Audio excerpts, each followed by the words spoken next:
What is going on, guys? It is your boy here, the combat consultant, of course, the soundboard god, Jacob Cooperman, and we have to talk about Salt PAPI's latest match against Anthony Taylor. I have it up here. We're going to run through it frame by frame, juncture by juncture, round by round to determine how Salt PAPI did and where I think his future is going. So let's get into it.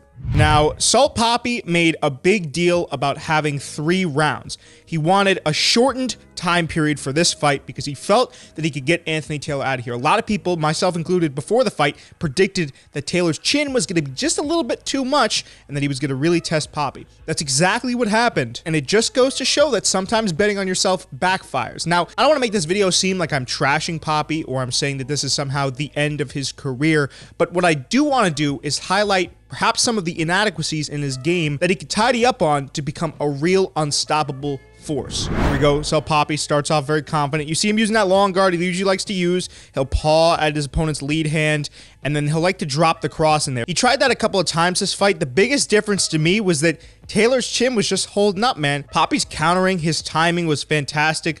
Footwork, he did kind of cross his feet sometimes. He squared up. The things that we know Salt PAPI for are all there. I thought he also used his weight really well this fight. By the end, you get the sense that maybe he was gassed out, and Anthony Taylor kind of flipped the script on him, but early, PAPI was using that physicality that his frame allows to his advantage. A big problem for PAPI was how fast Taylor is. He was getting in and out of the pocket really, really well. He was moving his head really, really well, and he was moving around laterally. That makes it real hard for a guy like Salt PAPI to kind of track a guy down with his signature shot, the cross. I also thought, and you saw it a minute ago, that the way that Taylor was throwing those kind of off-rhythm shots was really, really giving PAPI a hard time. See there, you know, PAPI is landing that cross, and his timing is there. It's just, I think it's a combination of Taylor's speed, his willingness to clinch up, to kind of clog up PAPI's counters in a big way. It just was the perfect storm. Like, do I think Anthony Taylor's necessarily a better boxer than PAPI? Absolutely not. But I think it was just his night that night, man. He was a little bit more athletic, a little bit more fast,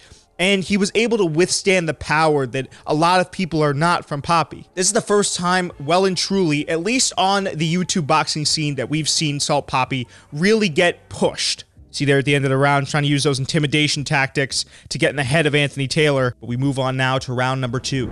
Taylor still with that speed. PAPI just trying to line up a shot. That might have also been a problem here. It looked like he was searching too much for that cross, for his patented shot. And I'm not saying his power is not one of his God-given gifts, because clearly Salt PAPI can crack, especially with that cross, seemingly enough. But when you bank on it a little bit too much, this is kind of what happens, right? We saw Taylor with a much more wide array of strikes that he was throwing, a wider arsenal of strikes. It also seemed like Taylor was going to the body a little bit more, right? He was diversifying his targets better than Salt PAPI was. Just overall being the much more dynamic fighter out of the two of them.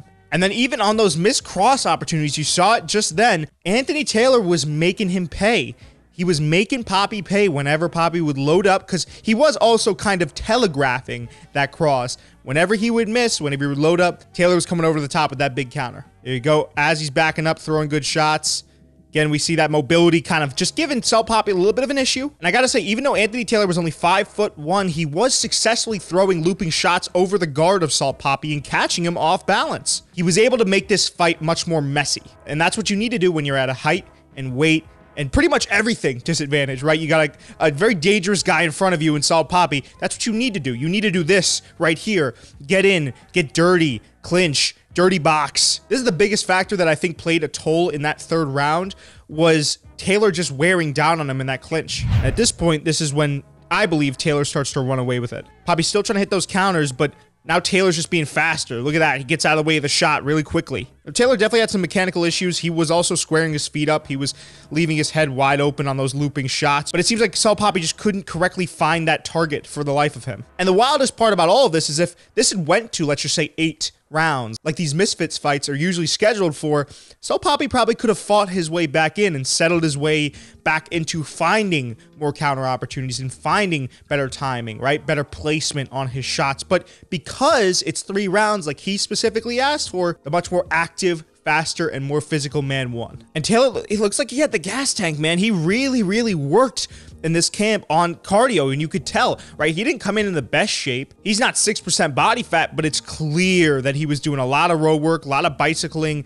a lot of probably hard sparring, with bigger guys. I'm also not sure if PAPI is necessarily comfortable with fighting forwards. Seems like he likes to play possum a little bit and wait for guys to come into his cross or come into his counter shots. But here, you see Anthony Taylor kind of staying on the back foot a little bit, and when they come together, he's happy to engage, but he kind of made PAPI be the one to initiate these exchanges, and I don't think that's an area where PAPI has a ton of experience. All right, 19 seconds left, and now just PAPI is completely gassed out, and probably at a loss of what to do, needs something big, and that is the fight.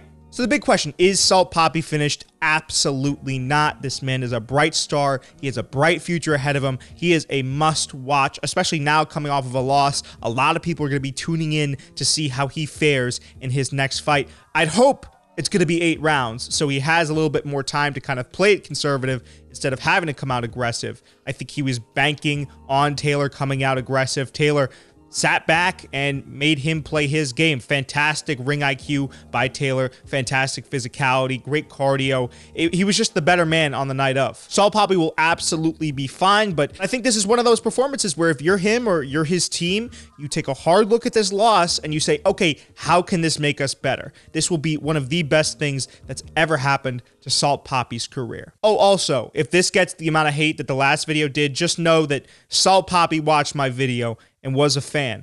Before you guys cannibalize me, I'll always give credit where it's due, but I also want to be objective. Without further ado, guys, that has been the episode for today. Thank you so much for tuning in. It has been your boy, the combat consultant, the soundboard god, Jacob Cooperman. I'll see you on the next one. Deuces.